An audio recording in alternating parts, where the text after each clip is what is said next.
Hey, today we're going to be talking about RV weight safety and why it's so important to you as an RVer. So stay tuned and we're going to come right back and tell you all about what we have for you today. The RV life. We're surrounded with the message that it's a life you have to wait until retirement to have and a life that only some can afford. And while it might be reality for those who want to believe that's true, we're on a mission to change that mindset and help people to stop wondering and start wandering to create a life they love. Join us in conversations about how to design your RV life. We're Bryan Luann Street, and this is the RV Living Show.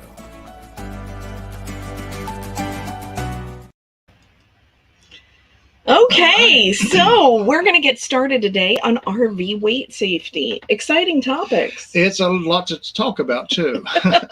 Bryan's done a lot of research for this for our own life, so we wanted to share it with you today. And we are super excited to be able to bring to you like a little bit of a idea on how to keep your RV at the proper weight, right? Yes, let's bring it first. We're talking about why it's important. So, why is RV weight safety so important? Like last week, we talked all about tires, right? And that kind of goes hand in hand with how much you weigh as an RVer, or your RV weighs, not that. That's right. That's a topic for a whole nother show, but not today. So, all right, we're going to bring up our slides here. All right. Why is it important? First of all, it's a safety hazard. I think we discussed that last week when we was talking about tires, and how much your tires depend. Your whole RV depends on being at the proper weight and operating properly. So, safety hazard by having an overweight RV puts you at risk. Especially if you're the front of your RV, if you got a motorhome. You're driving and the front of your RV was overweight, you're putting your steering wheels you're in an unsafe position, very unsafe road position, that is. And not to mention the fact that premature wear on your RV. I mean, we weight these RVs down and they're built to carry a certain amount of weight from the manufacturer, and we don't want to start, wearing out things sooner than they need to be. Right. Yeah. And another thing we talk about is legal consequences. If the way it works today, if you were involved in an accident with your motorhome or if your trailer, whether you're at fault or not, the thing you got to consider is that if you're overweight, you can't prove that you're where you're supposed to be. Then what's going to happen is that you could end up being liable for part of the accident. Well, it affects your stopping power if you're overweight. Yeah, and another thing I was reading about is that 90%, most RVs out there, 100%, we just said at the bottom thing there, the RVs are the only vehicle that operates at 100% all the time. What I mean by that is, the RVs are built, when they're built, they're heavy. You got all your appliances, you got everything in these in your RV. You add all your belongings, you're at max weight. And I know a lot of RVs today are even overweight. That puts you, and they don't even know it. That's right, you don't even know it. And so that's why we wanted to talk today about weighing your RV, because sometimes that's not something you automatically think about, especially when you're, maybe you're part-time and you have a lot of stuff in your RV that you may or may not be overweight, but it'd be important to know so that you stay within the safety recommendations. Yeah, and it's very easy, especially for full-timers, because you think, well, I got a cabinet here. I can actually put something in that cabinet, or I've got plenty of storage somewhere else. I'll just put more things in the storage. And before you know it, you've got a lot of weight. And that affects your stopping power. It affects you being safe on the road. And we're going to talk a little bit more about how to determine your weight right now. Okay. So these are like 4 and 3-letter acronyms that I needed to learn. So hopefully you'll get something out of this. Now, if you look somewhere in your RV, you'll find your manufacturer has placed these numbers for you to find. Like here's where I found my ticket, or where the manufacturer label that is. It was on the door of my RV. Now, if you have a motorhome, it could be printed on your door. It could be actually by the driver's seat somewhere. And if you have a travel trailer, it could be on the front corner of your travel trailer. So you need to find this and go ahead and get a picture of this, because I'm going to say picture because a lot of times they put these, if you're down by your seat, it's hard to get down there and read exactly what it's saying. The best thing to do is get your phone out and zoom in on that thing and take a picture. Then you can bring it out and look at it a lot easier. So you can get all these numbers right up front. Let's go back to but the two most important numbers are those top two. So we're going to talk about what those are. There we go. Now, the first two numbers here is your gross vehicle weight rating. That's the maximum operating weight of a vehicle as specified by the manufacturer. That includes your vehicle or RV chassis, your body, your engine, your fluids, your fuel, accessories, driver, passengers, cargo.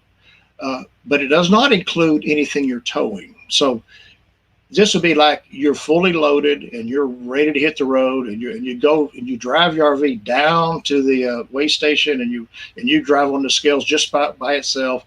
This would be the number you'd be looking for. This is your gross vehicle weight. You want to be under this rating. So that's excluding the people who have towables. That's excluding their truck. No, that is actually, you have to include your truck in a towable, because your towables will have a different rating. Okay. Yeah. Okay. And then another thing, our gross vehicle weight is 26,000 pounds. Right. When we go to a scale, I got to be 26,000 pounds or less if I just drive my RV on there. Now, the other rating I looked at is a GTW. That's a gross trailer weight. It's the same thing as a gross vehicle weight. It includes everything in your trailer, all your belongings, just like you're ready to hit the road. And that's how these numbers work here. Now, if you look back to this chart again, ours was 26,000 pounds.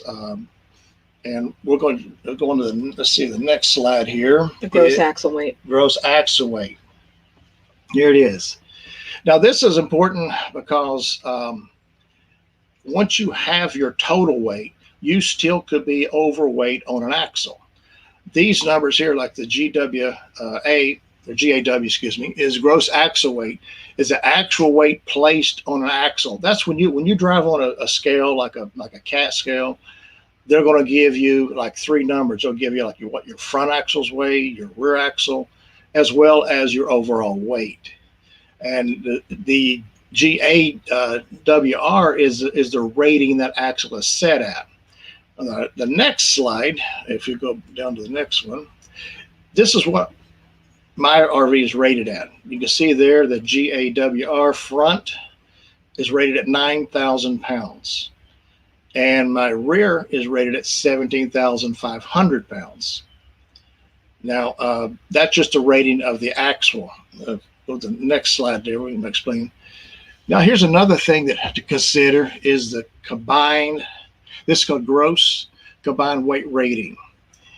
This is the maximum weight of vehicle when you hook a trailer attached to it, as determined by the manufacturer.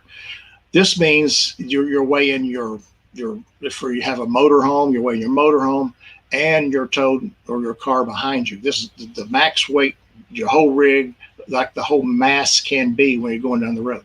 Same if you're pulling like a fifth wheel, you're going to have your truck on here and you're going to have your trailer. And this is where you're going to get this number. This is the number you can't exceed when you start going down the road. And that's when I think we talked about where we can actually get this done.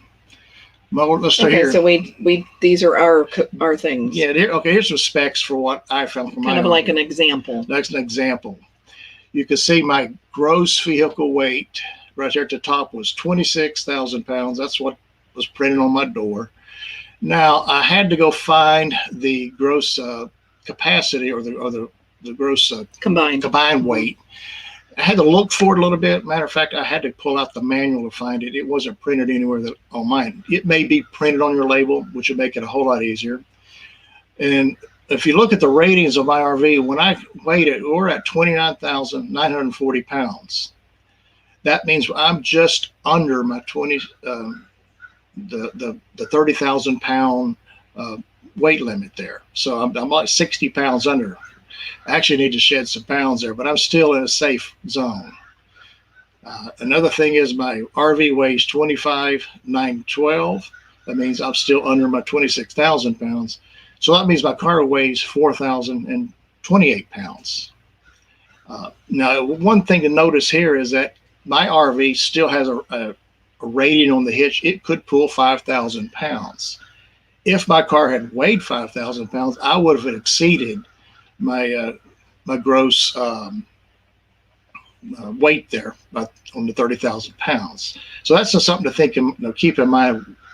Even though your car, even though your RV may pull a certain amount of weight, make sure that it's not exceeding your gross combined weight.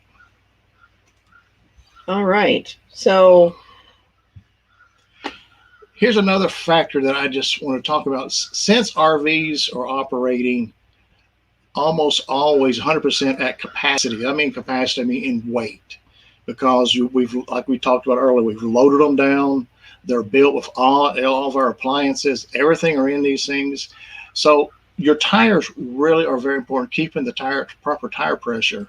And I wanted to point this out. I pulled up my tires on my RV, and I run my tires at 100 PSI. And then I noticed here that at 100 PSI, each of my single tires can carry 4,975 pounds. Now that's more than enough. When I have two tires in the front, that's more than enough to carry the weight for the axle. But if you notice, if I lost 5 pounds of air pressure, I'm losing 170 pounds per tire if each tire was at 95 pounds.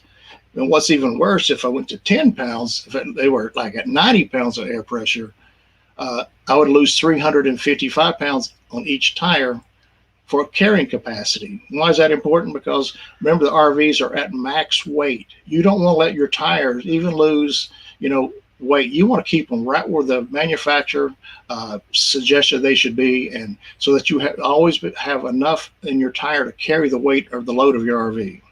That's important number right there. It is. And so last week we talked about RV tire safety. So if you missed that one, you can go back and catch that. Yeah, it's a lot more information about tires, but I just wanted to point this out as far as in the weights, how the weight of your vehicle will be affected by your tires. Okay. So what are we going to talk about next? Ways to weigh. Okay. Ways to weigh. All this stuff about weight, I mean, where do you even get your RV weighed in the first place? Like, I was like, really? I mean, how can we weigh this thing? So Brian's like, no, we can go to a cat scale. So we've actually done both kinds of weighing. So there's two kinds of weighing that you can do. You can do the one like Brian described, take it to the cat scale, get your axles weighed and the total amount of your RV weighed to know whether or not you're overloaded, which as full-timers is super important because you're bringing a lot of stuff from your home into your RV to make it your home. And quite often you can be overloaded, especially when you're a new full-timer and just thinking you have to have so many things.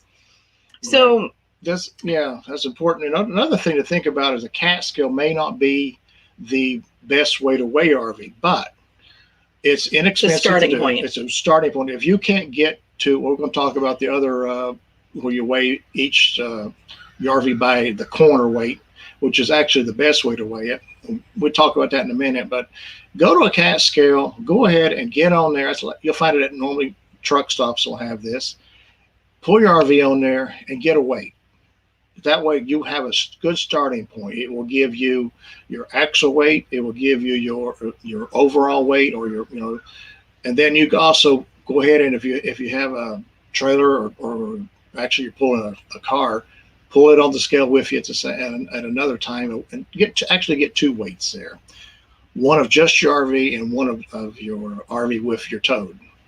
Well, I know when we had our first RV weighed and it could pull 10,000 pounds, it weighed a lot more than the one that we have now. And it wasn't even on the radar because it was a huge diesel bus that was pulling. And so the car didn't matter as much than if you are in a smaller RV, like we're down to 36 foot, where we're not a diesel anymore, we're a gas, and there's different limitations. So it's real important to figure out your combinations of your weights for that. Yeah, you did make a good point there. Our last motorhome, which was the diesel pusher, being it was a tag axle, we had a problem with the front of the RV because how it was built, it was very easy to exceed the weight limit on the front axles.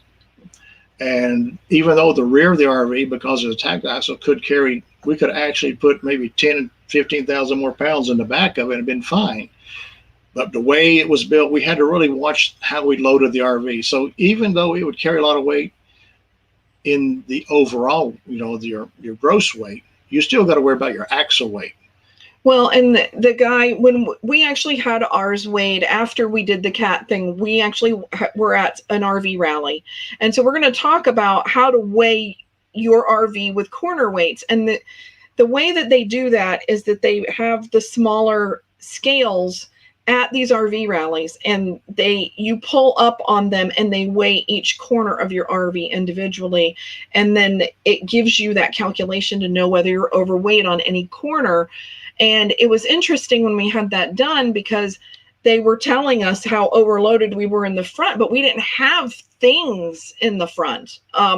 It just happened to be the way the RV was built. And then the other thing was the kitchen, the axle that the kitchen was on was super heavy because of the cabinets and the refrigerator and everything else that was involved. Yeah, exactly. Weighing it by corner is very important, because if you, even though you might be within your rating on that axle, you could have one side of your RV be extremely heavy, which puts more pressure on that particular tire. So the weigh it by each corner is, you can get it done. You can look up rvweight.com, and Escapees also has a smart weight program. So if you go to Livingston, Texas, you can get them done right there at Escapees in their main headquarters. Smart or RV Weigh they're also weighing teams around the United States that they end up going to these rallies. But I do know that if you look up either one of these online, that the weighing team could be anywhere in the United States at any given point, and you may be able to meet up with them to get your RV weighed. So you don't have to wait for a rally in order to have this done. Yeah, getting it done by one of the weigh teams is actually the best way, because they can help you not only your overall weight. They can help you if you have a loading problem where you can, need to move things around to a different compartment to maybe equal the weight in your RV, as well as help you with tire pressure. If, you actually could, maybe you could actually reduce your tire pressure and have a little bit better ride. Those are something they can do for you, which is important to an RV. The report we got was really comprehensive. Yeah, so they do a really good job. We really encourage you, especially if you're full-time, to go and do this kind of measurement for yourself. That way Yeah. So the next thing we're going to talk about is put your RV on a diet. So let's say, okay, you're overweight, right? And this has been identified, and it's better than going to the doctor and finding out your BMI, but because there are things that you can do about it. But anyway, so how are you going to figure out what you're going to take out? That's the next thing that we wanted to do. Yes. We wanted to talk about the things that happen when you need to put your RV on a diet. So one of those things is that, realize you don't need duplicates of things. If you have more than one of the same kind of item, pick your best, throw out the rest. Do not keep two things. Really evaluate what you do have in your RV. The next thing is if you haven't used it in a while, really, is it necessary? No. If not, get rid of it. And, ask yourself these questions. I know that when we teach downsizing in our RV framework, do you really need it? Do you really love it? Does it, and you talk about Marie Kondo, does it spark joy if you've watched any of her things? If you don't need it or haven't used it, especially in the past 6 months to a year, and you've been, on the road, get rid of it. It's not going to do anything for you. And if you ever had to do it again, I'm pretty sure that unless it was a couple $100 item, you can go replace it. And yeah, that's kind of a pain, but these are things that you would need to do if you were identified that you had too much in your RV. Yeah, you talk about duplicates here. That was a problem for me because I'd have to realize that I like tools, and I had a lot of different tools that were duplicated. Like I realized I didn't really need 20 different screwdrivers. Maybe I only needed like 4. And tools are heavy. So I mean, that does, I mean, he was violating all the things before when we got weighed. It's like, okay, out. That's heavy metal, man. Yeah. But we've actually, we clean out our RV a lot. I mean, it's good. We do. And it's about every 6 months. We put it on a diet, and it's really, it feels good to go ahead and get things cleaned out and reorganized while you're doing it. Yeah. And it keeps your weight down. And, you know, and once you do that, go ahead and drive on a scale again and get those numbers. So just make sure you're right where you need to be. Keep proof. You know, if you're driving down the road, hey, you know, I just had my RV weighed. You know, if something were to happen, you've got proof there saying, hey, you know, I'm not overweight. That's right. You know? That's right. So yeah, you don't want to be in trouble for that. I mean, it's kind of crazy out there, the things that can happen to you when, you know, it's not necessarily your fault, but you could get blamed if that happened to me. So, you know, back to the responsibility. Yeah, we could do a whole video on how drivers act around RVs. Yeah, that's for sure. All right. Well, if you have enjoyed this content today, I know this was a little more heavy. It's not as fun to do the safety kinds of things, but they're so necessary. You know, we've written a couple blog posts about personal safety, weight safety, fire safety. The thing is that if you don't do your safety measures, you're not going to have fun anymore. Right. And this is about having a fun and freedom of life and travel, right? So we want to make sure that you're safe when you're using your RV. Right. But if you want more information, or you're just getting started in your RV life, or you want to use your RV better, or you want a full-time, we have a guide for you. So you can check at the link above or below this video, and you can subscribe to our newsletter. But in the meantime, you will get a free roadmap that will help you in the type of RV life that you want to attain for yourself. So you can do that at the link. And we'd love to have you on our newsletter, and that you can get updates about when these RV living shows, what the topics are and things. So there's a lot of benefits to being part of our community. That's right. Okay, so we are going to go and see who's live in the comments. So Tina, she's here with us live. She says hello. Thanks for joining us. And Chris from Illinois, and Kimberly, we're so glad you joined us today. Yeah, so next week, there's going to be another topic. Our every week RV Living Show is going to come to you on YouTube or on Facebook, same time, same place. And we call it the almost every week because sometimes we need a break. So, but there'll always be content that you will love and will learn something new about your RV life. So thanks for joining us this week, and we'll see you next time. We'll see you next time. Bye.